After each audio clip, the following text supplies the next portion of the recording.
Good morning children. How are you all doing? Have you all did the eye exercise? Make sure you are doing eye exercise every day before watching the video content to keep your eyes healthy. And are you all washing your hands daily? And also stand in sunlight for at least 10 to 15 minutes to gain more vitamin D, which will strengthen your immune system. Today I'm going to tell about social distancing. So why social distancing? So whenever you're going out, you have to maintain at least 3 meters of distance between you and the other person. Because when someone sneezes or coughs or speaks to you, they spray a small liquid droplets through their mouth or their nose if they have not covered with the mask.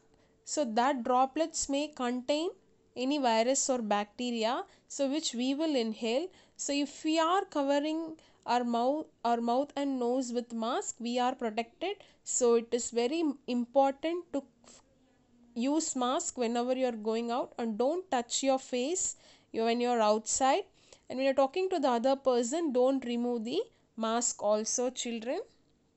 Today we'll move to the class. Before that, let's see some interesting facts. Today I have something different, that is all the fun groups of animals.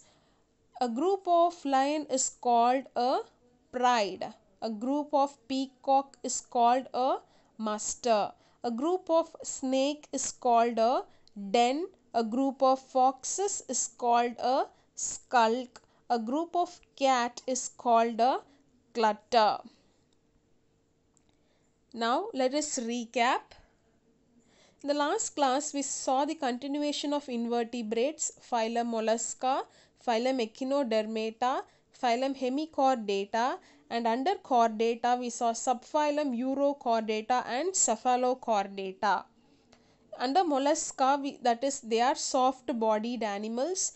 We saw uh, their living habitat, that is, mostly they are in the terrestrial means what, they can be found on the land, and they are very commonly found in marine or in the fresh waters.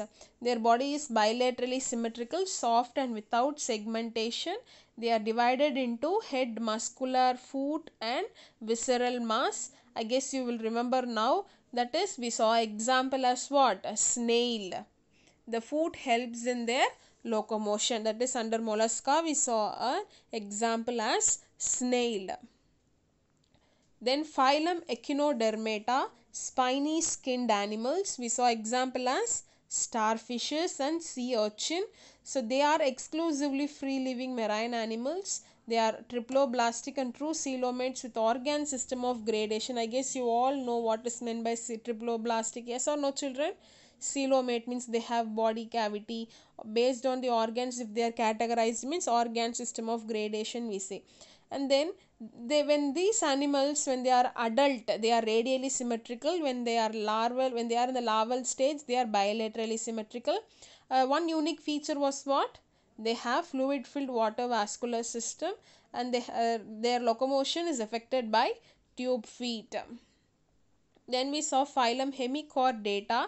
So they are the marine organisms with soft vermiform, means what, like earthworms, but they don't have any segment, and they are bilaterally symmetrical coelomate animals with non-chordate and chordate feature, which means their gill slits make them to show the chordate feature, but they don't have chordate, that is notochord actually. And they are ciliary feeders, which means with the help of their hairs they will destroy the microorganisms from the food which they are going to eat. Example we saw was Balanoglossus acorn worms. Then under this prochordata, that is, they are the forerunner of the vertebrates, that is the advanced stage of the vertebrates, we saw Urochordata.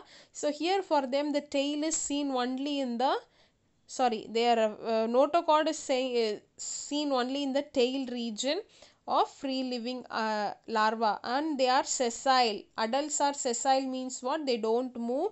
Mostly degenerate means they will multiply into the same feature. The body is covered with tunic, means what, a loose skin, very thin skin. Then we saw subphylum Cephalochordata. So they are the small fish-like marine chordates. They with unpaired dorsal fins, means in the side they have an unpaired fin, and then their notochord is extended throughout the body. Example is Amphioxus. Now see this flow chart, children. So here we have the classification of phylum Chordata. So Chordata is classified into subphylum Urochordata, subphylum Cephalochordata, which we have completed. So in today's class we are going to see in detail about subphylum Vertebrata, that is animals which possess backbone. Their backbone is the main reason for their skeletal framework, that is the outer structure of the body is the main reason is due to their backbone. So this subphylum Vertebrata is divided into vertebrates without jaws and vertebrates with jaws. Jaws means what? Jaws means the framework of mouth, the lining of mouth where the teeth are arranged. Yes or no? Our mouth, we have no movable jaws and an immovable jaw. Two jaws we have. The lower jaw is movable, the upper jaw is immovable. Yes or no, children? Our mouth, that jaws we call it as, it is classified based on the jaw. So vertebrate without jaws are cyclostoma. With jaws we have 5 classification. One is class Pisces, class Amphibia, class Reptilia, class Aves, class Mammalia. Let us discuss one by one. First is class Cyclostoma. So they are jawless, which means they don't have this framework for the arrangement of teeth. So they are the jawless vertebrates, that is mouth is not bounded by jaws and their body is elongated and eel-like. Eel-like means like they are snake-like fishes and they have circular mouth, skin is slimy and scaleless. Slimy means like transparent liquid like substance, it will be like a glass liquid, it will be.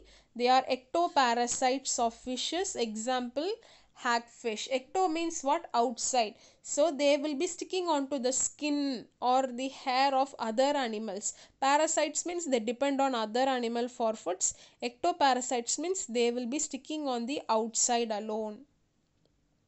So this is its mouth. This is how the mouth of this cyclostome looks like. Circular mouth. Next is class Pisces.